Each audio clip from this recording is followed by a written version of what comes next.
Uli berjalan menyusuri jalan setapak yang terdapat beberapa warung makanan.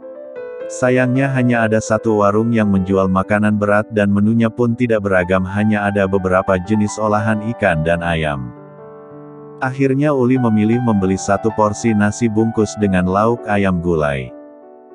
Semoga saja Arya suka, pikirnya, karena tidak ada pendamping lain seperti di rumah makan Padang.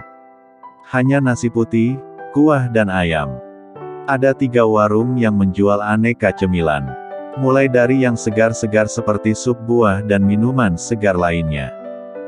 Cemilan kemasan yang banyak mengandung penyedap rasa terlihat memenuhi stand makanan. Uli memutuskan untuk membeli beberapa cemilan dengan status agak berat agar bisa menahan rasa lapar sampai tiba di rumah nanti. Bagaimanapun keadaannya, masakan Mamak tidak akan ada tandingannya.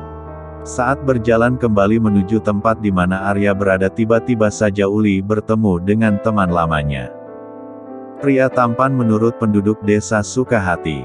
Memiliki tinggi hanya semeter, kotor, kulit hitam seperti orang pedalaman Indonesia. Pria itu bernama Angkasa, salah satu anak yang kurang beruntung katanya karena tidak lahir dari orang kaya.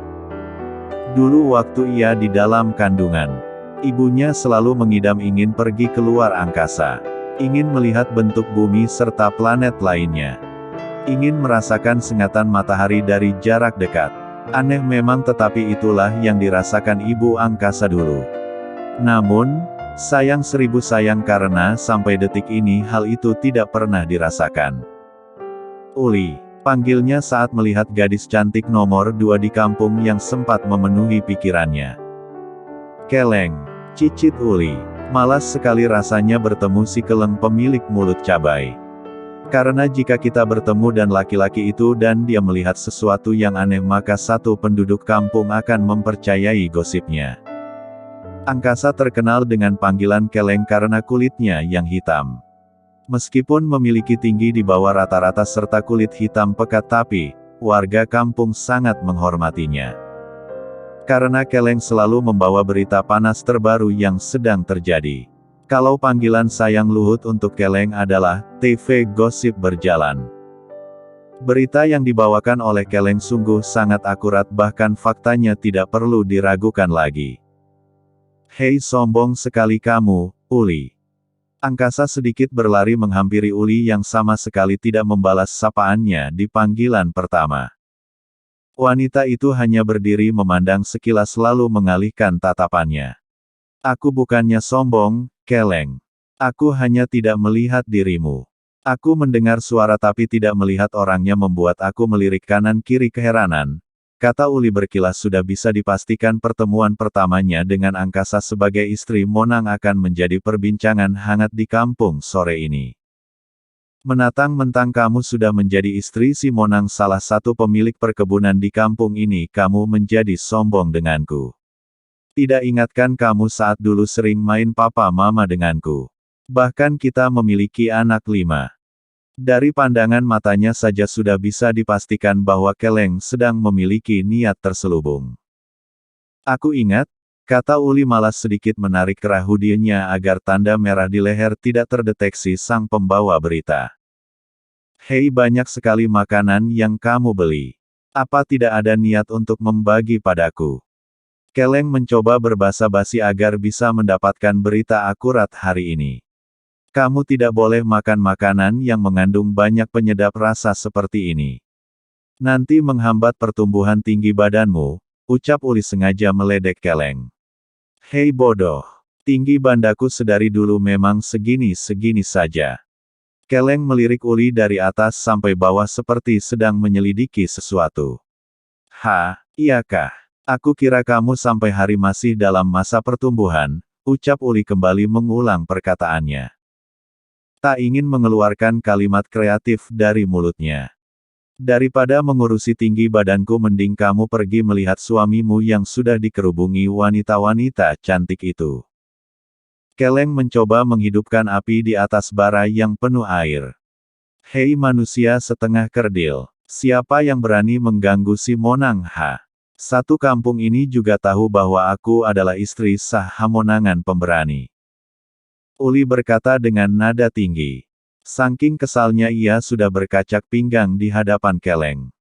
Uli, jangan katakan itu. Aku mohon. Keleng memulai dramanya. Hei, kerdil kamu kenapa? Tanya Uli heran melihat raut wajah serta nada suara Keleng berubah menjadi sedih. Aku sampai hari ini masih belum bisa menerimamu bersanding dengan pria lain. Aku mencintaimu Uli. Aku selalu berdoa agar Tuhan mau mempersatukan kita tetapi, Tuhan sangat jahat dia malah membuatmu menjadi istri monang. Perkataannya terdengar tulus tapi, penuh dengan ketidakpastian. Aku pusing. Aku tidak mengerti arah pembicaraanmu, kata Uli asal tanpa sadar ia membuka topi hoodie yang menutupi tanda merah di lehernya. Astaga, ya Tuhan, ternyata aku benar-benar sudah tidak memiliki kesempatan lagi untuk mendapatkanmu, kata Keleng meraung-raung seperti orang kesetanan. Ah sudahlah, aku mau pergi, ucap Uli meninggalkan Keleng yang masih meratapi kegagalan cinta pertamanya. Saat melihat Uli sudah berjalan jauh dari hadapannya Keleng beranjak untuk berdiri meskipun kenyataannya hati Keleng sangat sakit mendengar pengakuan Uli tetapi tidak apa. Setidaknya tanda merah di leher sang pengantin baru bisa dijadikan bahan gosip yang akan menghasilkan makanan gratis untuk seminggu ke depan. Sebenarnya Uli adalah cinta pertama Keleng. Dulu waktu kecil mereka sering bermain papa mama bersama, memiliki 5 anak boneka.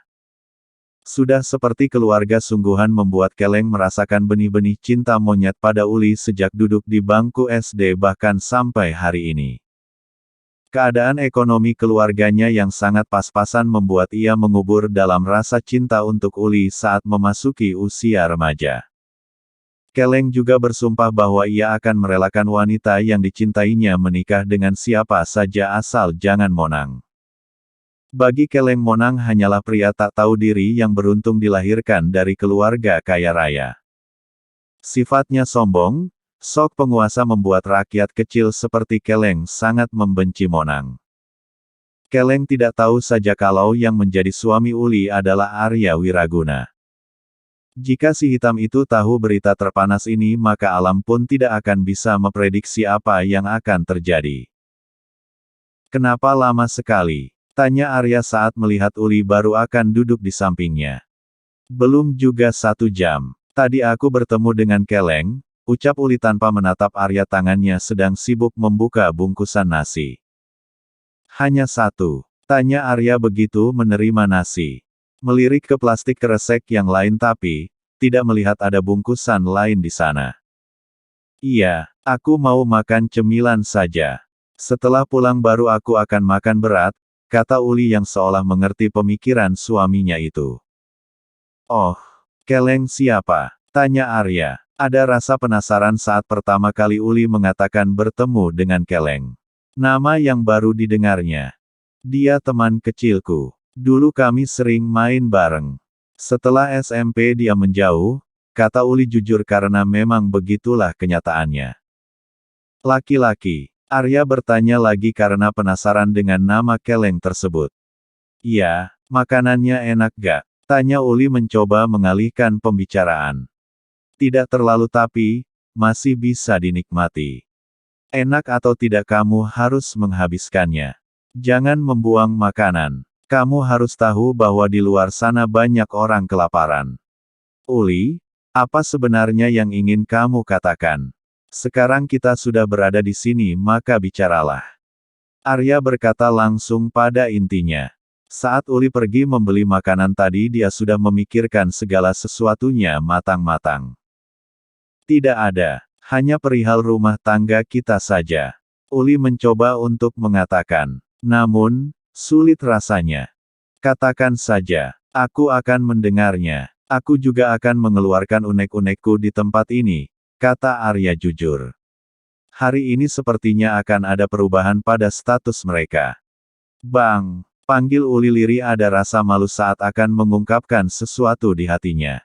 Meskipun hal itu sudah sering diungkapkan pada Arya. Iya, jawab Arya menyingkirkan pancing dan nasi bungkus di hadapannya beralih menatap istri yang baru 2 hari dinikahi secara kebetulan. Maafkan, Uli perihal pagi tadi. ucap Uli pelan. Kepalanya menunduk menatap air sungai tak berani memandang wajah suaminya. Lupakan saja. Aku juga sudah melupakannya. Anggap saja itu hubungan pertama kita, ucap Arya santai sambil memperhatikan tingkah istri dadakannya itu. Bang, bolehkah Uli berkata jujur? Katakanlah mumpung kita masih di sini. Tadi Bapak sama Mamak bilang bahwa kita harus mengeluarkan segala keluh kesah kita dan jika nanti aku mendapatkan ikan emas maka aku harus membuat satu permintaan di sini. Bang, aku benar-benar tidak ingin menjadi janda.